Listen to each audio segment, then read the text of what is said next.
What's up kawan-kawan, balik lagi nih di channel kesayangan kita.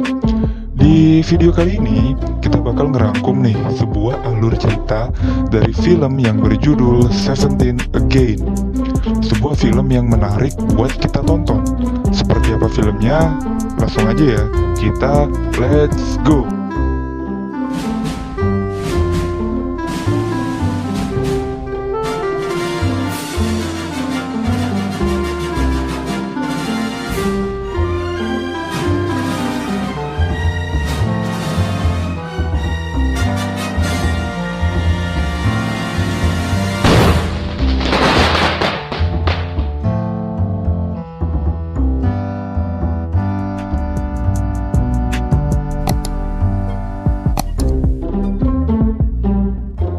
Di awal film, kita ngelihat si pemeran utama kita nih, namanya Mike O'Donnell. Biar lebih gampang, selanjutnya gue bakal nyebut dia dengan Mike aja ya. Si Mike ini seorang anak SMA yang ganteng dan jago banget main basket. Pokoknya perfect lah. Dia ini dan timnya lagi mempersiapkan untuk sebuah pertandingan guys. Keesokan harinya, dia pun bertanding. Bisa dilihat nih kalau dia emang idola banget ya. Buktinya aja sampai diteriak-teriakin sama para cewek-cewek. Nah, pas sebelum pertandingannya mulai, ceweknya si Mike ini tuh dateng. Wajah si cewek sih udah agak nggak enak gitu ya, sambil megangin perut. Awalnya sih dia bilang kalau dia ini cuma mau nyemangatin Mike doang. Tapi si cewek ini pun akhirnya ngaku kalau dia ini hamil. Hal ini pun ngebuat si Mike kaget. Dia pun main jadi nggak fokus karena dia kepikiran sama ceweknya yang udah hamil. Singkat cerita, Mike pun lebih memilih untuk meninggalkan lapangan dan karirnya sebagai calon pebasket masa depan lebih untuk nyamperin ceweknya yang lagi hamil. Pas di lorong pun, Mike bilang kalau mau bertanggung jawab. Akhirnya, mereka pun seneng kan tuh. Dan cerita pun berlanjut ke hari ini. Ini adalah Mike yang sekarang. Wow, dari yang dulu ganteng dan badan atletis, sekarang jadi begini cuy. Ya ampun. Mike pun berangkat kerja. Di kantornya tuh lagi ada promosi jabatan gitu deh. Si Mike dengan pedenya kalau dia bakal dipromosiin jadi bos. Tapi yang jadi bos malah si anak baru yang baru kerja 2 bulan. Mike pun langsung emosi dong. Masa dia yang udah kerja 16 tahun kalah sama anak baru yang baru kerja 2 bulan cuy. Mike yang lagi kesel, akhirnya mampir deh ke sekolahnya dia dulu. Dia pun mengenang masa lalunya, ya masa-masa kejayaannya dia lah, dengan main basket di hall sekolahnya. Kelar main, dia pun mampir ke trofi kabinet sekolahnya. Di situ dia ngelihat fotonya dia pas masih SMA, pas masih ganteng, yang beda jauh banget sama Mike yang sekarang. Ya, pasti sih di dalam hatinya dia nyesel ya. Coba aja waktu itu gua lanjut main basket, pasti sekarang gak begini. Kurang lebih begitulah ya guys. Pas dia lagi asik ngeliat foto, datanglah tukang bersih-bersih di sekolahnya. Anehnya, dia pun masih mengenal Mike. Mike pun kaget, loh masih ada yang kenalin gue. Mike pun curhat kalau aja bisa balik ke masa lalu. Tukang bersih-bersih itu pun cuma nanya, lu yakin Tong mau balik ke masa lalu? Oke. Dan tiba-tiba tukang bersih-bersihnya pun hilang seiring dengan bel sekolah. Ternyata Mike ke sekolah itu buat jemput anaknya yang paling gede. Anaknya sih cakep banget ya guys. Ya nggak salah sih emang kalau bibit unggul. Singkat cerita, Mike pun nganterin anaknya pulang ke rumah istrinya. Dan pas nyampe rumah, Mike ketemu sama ceweknya yang sekarang sih udah pasti nih jadi istrinya ya. di sini kita bisa ngelihat kalau hubungan mereka itu tidak berjalan mulus dan bahkan mereka ini lagi di ambang perpisahan. Waduh.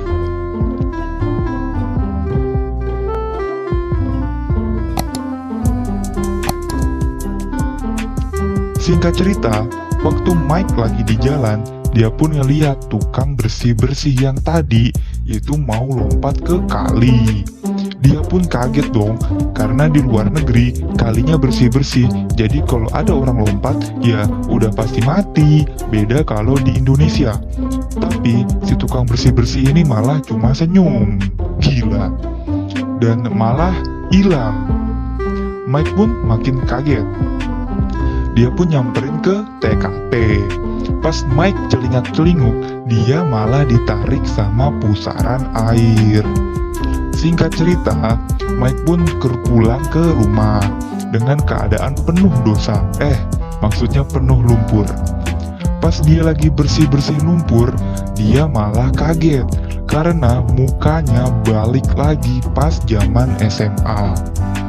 Hal ini pun ngebuat si Mike sama temennya kebingungan.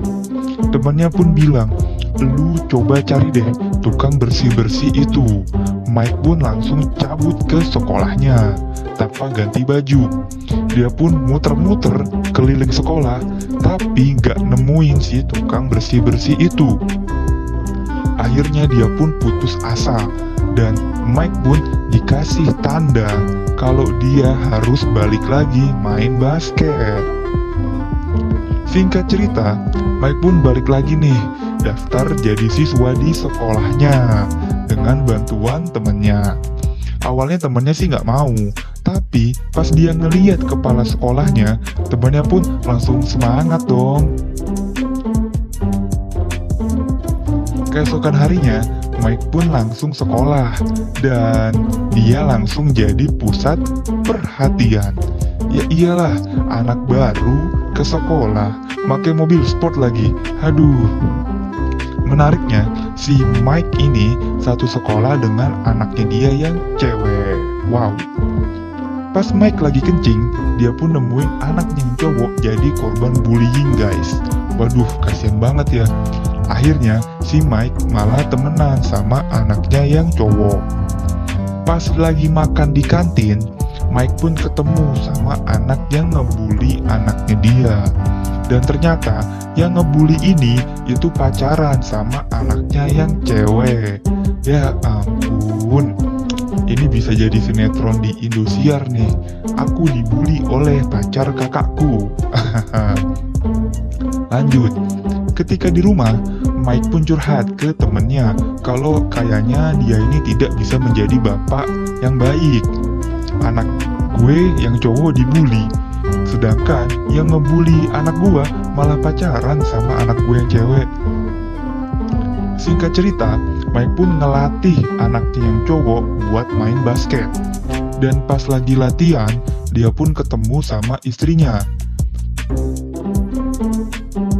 Istrinya pun kaget, ini kok bocah mirip banget ya sama suami gua. Lanjut, pas di sekolah, Mike pun berantem sama pacar anaknya yang cewek karena dia main nyosor aja nih di depan si Mike. Ya iyalah, dia kagak tahu si Mike ini tuh bapaknya. Akhirnya mereka berantem tuh. Hari pertandingan pun tiba. Mike pun karena emang udah dasarnya jago, memimpin teman-temannya buat menangin pertandingan basketnya, dan anaknya jadi penentu kemenangan. Nah, temennya Mike juga makin sukses nih buat ngedeketin kepala sekolah. Dia pun berhasil ngajak kepala sekolah makan malam. Tapi setelah itu Mike ngeliat anaknya yang cewek nih lagi nangis sendirian. Terus disamperin dong, "Kamu kenapa?" Anaknya pun cerita kalau dia putus sama cowoknya. Dia diputusin karena dia hamil.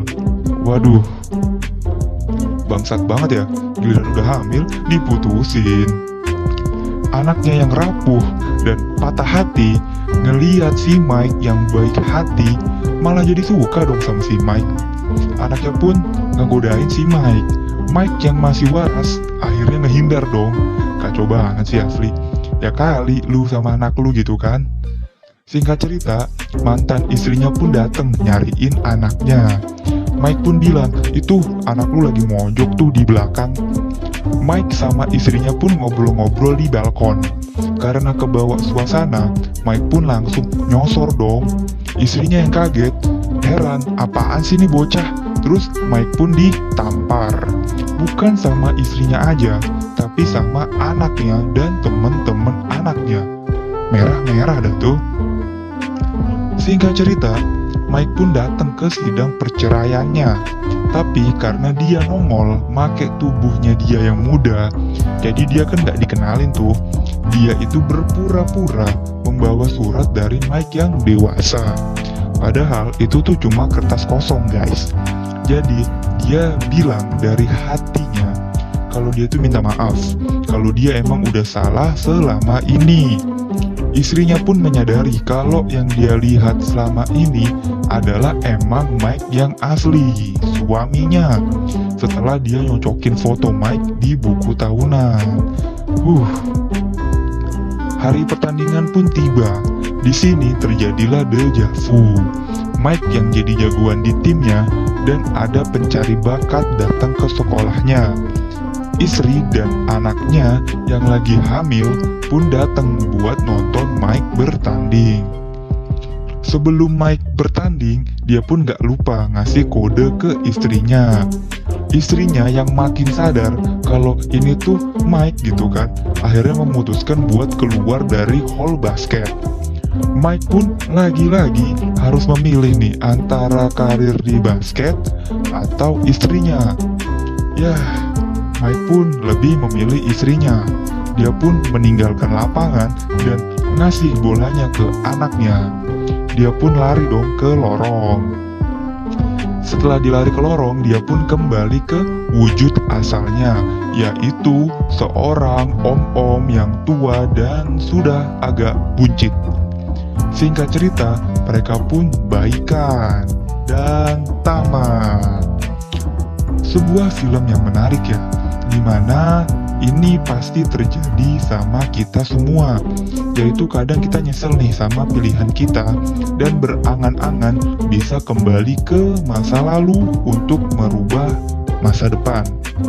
Tapi kadang kita nggak sadar kalau yang kita pilih inilah yang terbaik untuk kita. Jadi jangan pernah menyesal atas pilihan yang udah kalian pilih ya guys. Tetap optimis dan tetaplah hidup walau tidak berguna.